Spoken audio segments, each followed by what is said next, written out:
Amar dressing table దగ్గర నిల్చొని ready అవుతూ షర్ట్ వేసుకుంటూ ఉంటాడు. అప్పుడే బాగి అక్కడికి వచ్చి పిలుస్తుంది, మిమ్మల్నే సార్, ఏంటి వినిపించట్లేదా అని బాగి మెల్లగా అరుస్తూ ఉంటుంది. అప్పుడు అమర్ వెనక్కి తిరిగి బాగి వైపు చూస్తూ పోయిందని చెప్తూ మాట్లాడుతూ అద్దం ముందే కూర్చొని ఉంటాడు. ఏం పోయింది సార్ అని బాగి షాకింగ్గా అడుగుతూ ఉంటుంది. షర్ట్ బటన్ పోయింది బాగి, ఇదిగో ఊడిపోయింది అని ఊడిపోయిన బటన్ని అమర్ చూపిస్తూ ఉంటాడు. సరే షర్టు విప్పేసి ఇలా ఇవ్వండి, నేను కుట్టి ఇస్తానని బాగి చెప్తుంది. లేదు, ఇలాగే కుట్టు అని అమర్ చెప్పటంతో ఇక బాగి మరింత షాకింగ్గా చూస్తూ వింటూ ఉంటుంది. హా! ఏంటి అని బాగి మరింత షాకింగ్గా అడుగుతూ ఉంటే, అవును, నేను ఇలాగే షర్టు వేసుకొని ఉంటాను, నువ్వు అలాగే నిల్చొని కుట్టు అని అమర్ చెప్తాడు.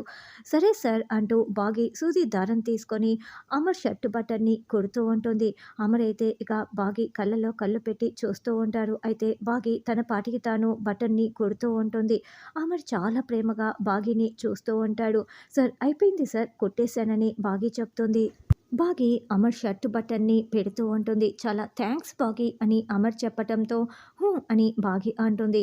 నువ్వు లేకపోతే నేను ఏమైపోయి ఉండేవాన్నో అని అమర్ చెప్పగానే బాగి చాలా షాకింగ్గా వింటూ అమర్ని తదేకంగా చూస్తూ ఉంటుంది.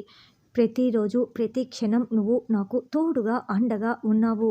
నువ్వు లేని వైఫ్ని ఊహించలేకపోతున్నాను. నువ్వు ఎప్పటికీ ఇలాగే ఉండాలి అని అమర్ చాలా ప్రేమగా బాగి కళ్ళలోకి చూస్తూ చెప్తూ ఉండటంతో ఏంటినా ఇలా మాట్లాడుతున్నారని బాగి చాలా షాకింగ్గా వింటూ ఉంటుంది.